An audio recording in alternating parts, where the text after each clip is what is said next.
Bilim, ancak en fazla güneşli hava kurulu. Бүгін Кеңестер одағының құрамында болған бауырлас қазақ ұлты жылдар бойы аңсаған тәуелсіздікке қол жеткізді. Еуразияның кіндігіндегі ұлы даланың ұландары тәуелсіз Қазақстан деген мемлекеттің туын тікті. Түркия Республикасы Балам, бар атаңа сүйіншіле қуанышты хабарды жеткіз.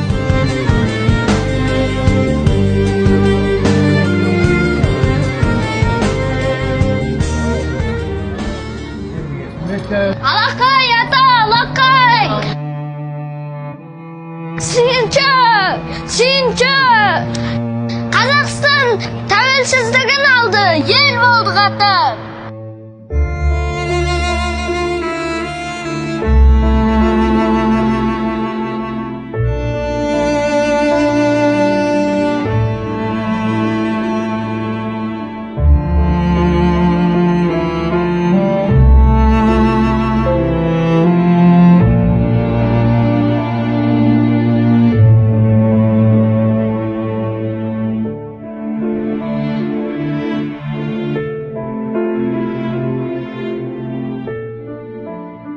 Ata, ne oldu? Hey, dede Allah'a şükür ediyor.